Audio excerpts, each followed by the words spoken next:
Ladies and gentlemen of the press, we have a statement as Azimio Coalition on Kenya, which I'm going to read.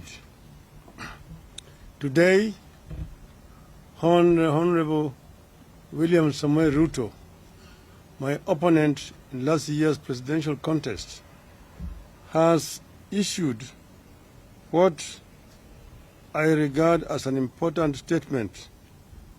No, it's a little bit. Sorry. Down a bit, yeah. Yeah, it's okay. There you Yeah. are. Yeah, go slowly. Well, I'll begin again. Today, Honorable William Samoei Ruto, who was my opponent in the last year's elections, has issued what I regard as an important statement since the election. We have...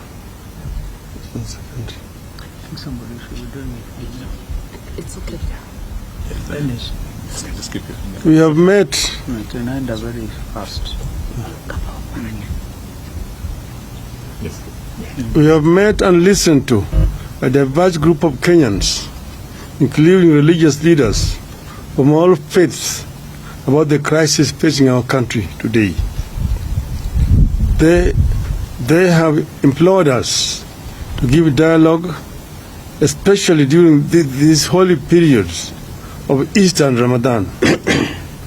It is in this context that we make this counter-offer to Hon. Ruto's call for dialogue. Mr. Ruto has asked me and Azimio to enter into a constitutional, open-ended and binding dialogue with this government to find a resolution to the issues that we in Azimio have raised about the last year's election and the key governance and the cost of living issues facing our country.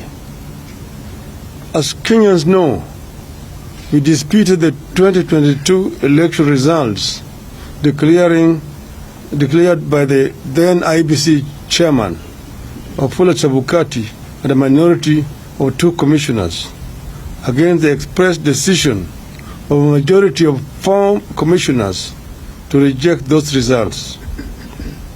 To our consternation, the Supreme Court unfortunately agreed with the IBC.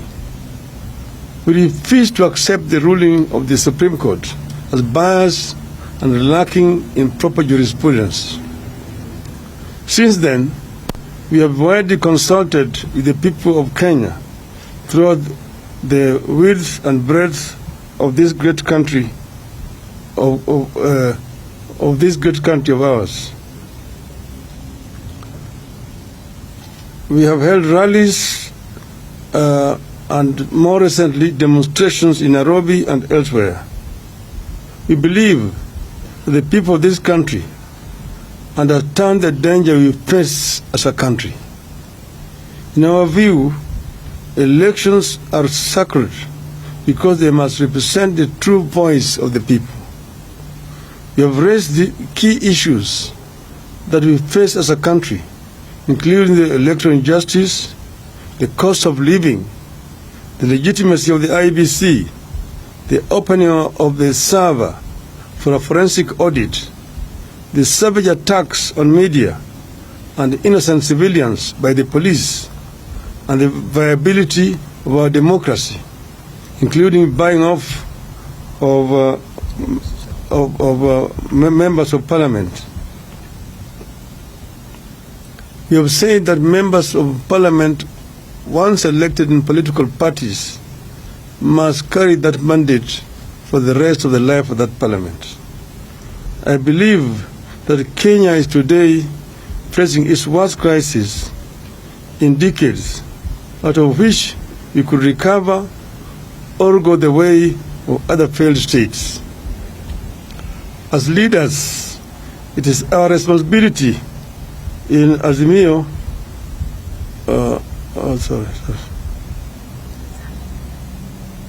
As leaders, it is our responsibility in Azimio la Umoja to save this country from the catastrophe. We as Azimio la Umoja have resolved the following.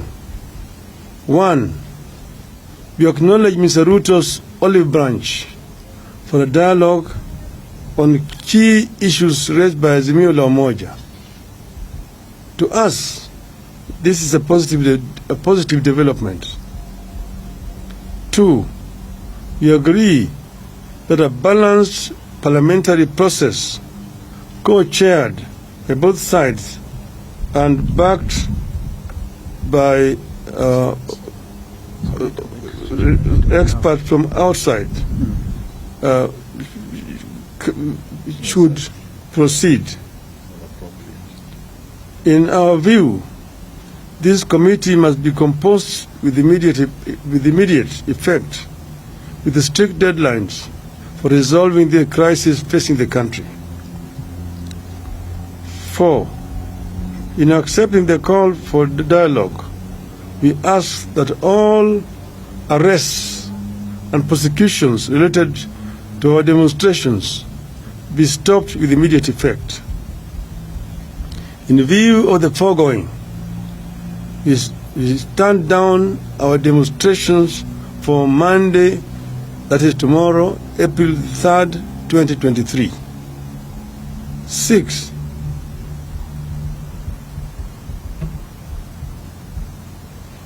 But in doing so, we want to emphasize that the right to assemble, to demonstrate, petition, and to speak are ironclad as provided for in our Constitution.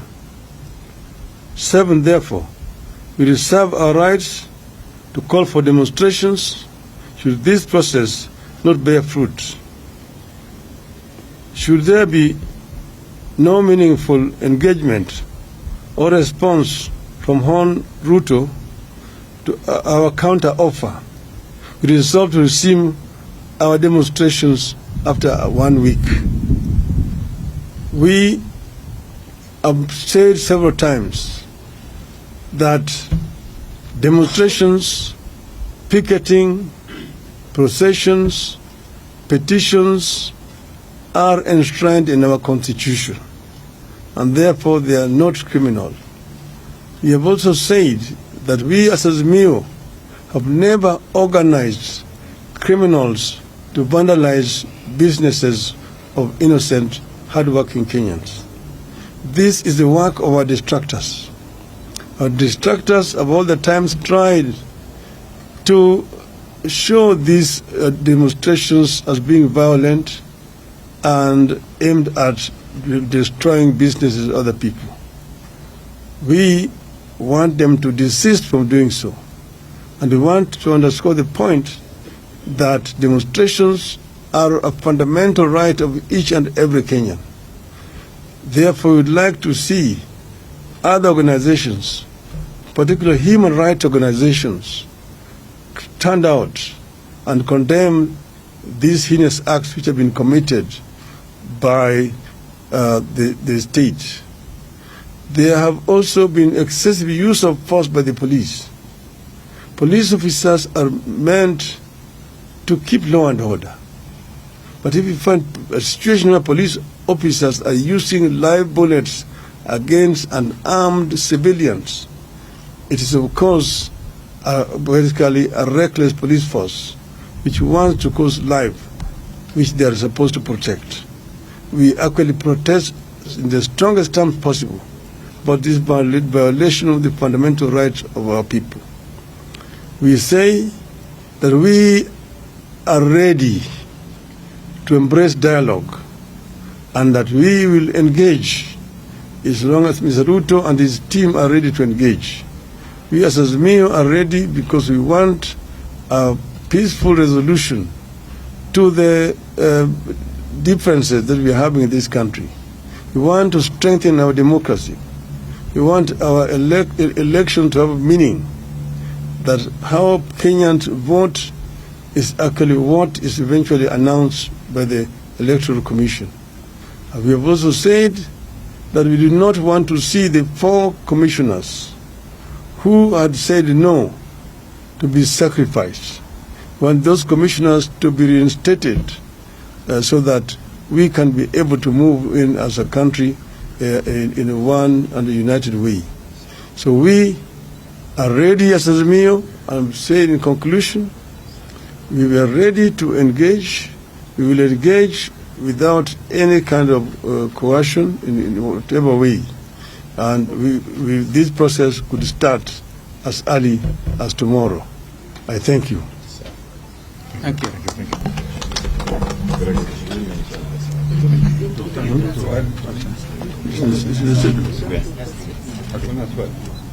There's a question?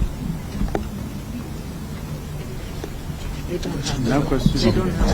Fantastic. Do you have any questions? Yes. No, they don't. They don't have. My name is Brian Mushiri from NTV. What is your position on the cost of living? Because there are some who engaged in the weekly protest because of the high cost of living that the country is currently experiencing. That is contained in the statement. You have stated clearly as one of our irreducible minimum demands. And you are saying that when we engage in a bipartisan manner, we will raise this issue of the cost of living so that we can be able to alleviate the suffering of our people. You have said that at times like this, we should go back to subsidies which were being applied by the former regime so that the cost of living can come down to the majority of our people. So that is not compromisable. It is one of our irreducible minimums. Thank you. Good. Thank you. Well